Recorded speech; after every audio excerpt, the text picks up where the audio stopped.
On April 8th this year, we're going to have an eclipse here in Russellville. It's a gift given to Russellville. Russellville is on the map now nationwide. This is the largest event Russellville has ever seen. Don't sleep on this. That amount of people has never came here for anything. This is a once-in-a-lifetime event for all of us. It's like my Bible moment. It's like when Moses became Moses. I guess it's a pretty big deal. 4 minutes and 11 seconds has got us all this popularity. Our official tourism shirt says, "I got mooned in Russellville." And we were like, oh boy. We definitely got mooned in Russellville.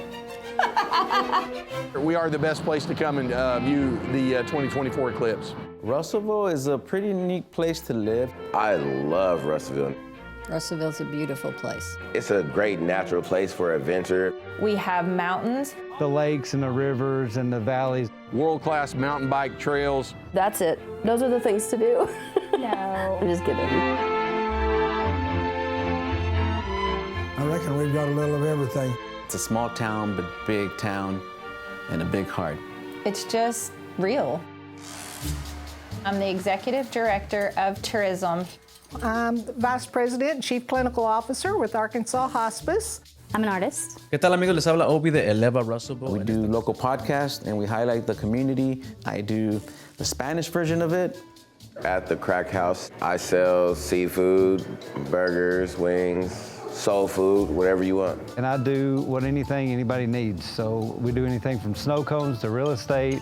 I own Dog Ear Books and Retro Roast, and I'm on city council. People kept saying, you should run for something. And I was like, first of all, I don't run. I had so many votes, I could have almost been mayor. But Fred's good too right now. I'm mayor of Russellville, Arkansas.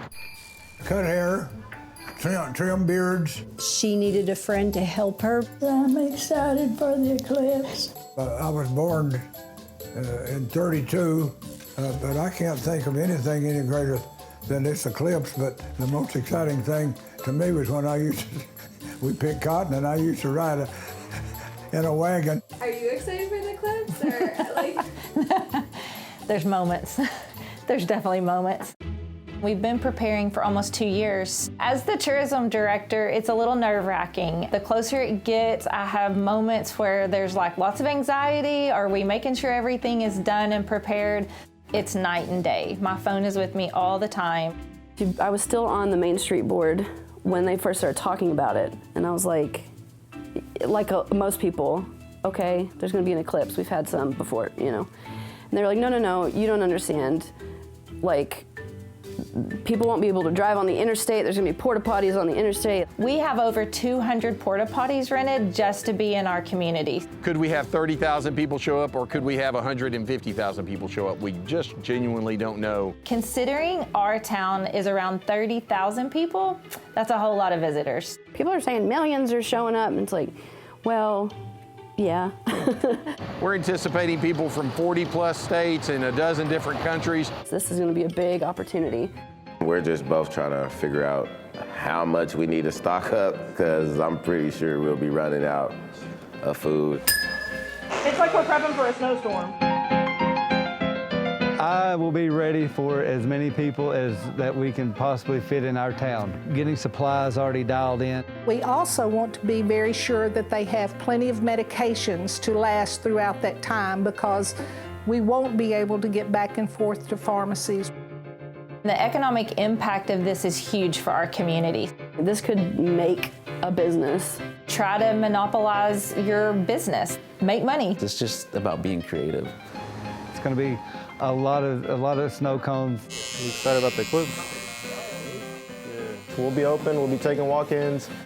We're gonna have an eclipse drink at the coffee shop, and Cool glasses. oh yeah, and the cool glasses that me and another designer, that's pretty cool, did. We're about to get a whole bunch of books in that have to do with the eclipse. I'm planning on having a comedy show, so you could crack up and eat the Crack House. I hope I'll get some extra haircuts in here during that eclipse. We'll take a little 4-minute break, it's okay. We expect a full sellout. The Holiday Inn Express were like $999. People that are spending so much money to come here for 4 minutes, I mean, that's just unreal to me. I know a lot of people that are just leaving. They just don't want to be around the craziness. I'm renting my house out. I thought about renting my home out and sleeping in the barn, but my wife would frown on that. It's a mixture of emotions around town. Never having this many people in our area. Public safety is the number one thing. Some people hear fearful things. They've been saying that the power grid isn't enough to support it. I've heard chatter about the cell phone gonna be slow. The gas station's running out of gas. So we are trying to downplay that and just tell them that as a community, we're really prepared. Our biggest challenge we expect to be the traffic congestion. Is there gonna be gridlock? I don't see how they're gonna fit that many people on these little roads. There will be spaces specifically for emergency personnel. We'll have like golf carts to take people to their jobs. We'll have extra manpower as far as police department, fire department, EMS. If the systems go down, we gotta cash only. Well, it is a happy disaster. It's gonna be out of this world. It's gonna be stellar. It's kind of weird, like the quietness and that the animals, the night animals can come out and just there's this kind of this quiet awe maybe. It's a reminder of how small we are on this big, vast earth. You'll take your little wand and the eclipse will come. The sun's just gone in the middle of the day. That's weird. It'd be like a spiritual experience. You'll see a 70-year-old person go, I've never been impacted like that in my life. I probably won't watch it. Whether it's cloudy or not, we're gonna have a great time. I think anyone who's worked in hospice any length of time, I think we learn to not take much for granted. I think the poor mayor needs a very long nap after this all happens. We will all breathe a sigh of relief on April 9th. I am so ready for April 9th. If this ever happens again, which maybe it probably will in 100 million years. 2045, there is an actual longer eclipse coming. We'll just be ready. I don't think I will be mayor in 21 years. I'll probably be mayor by then. You'd be so cute, a little old lady with that cap on backwards. Life is for us to enjoy, and we only have so many minutes we get to do that.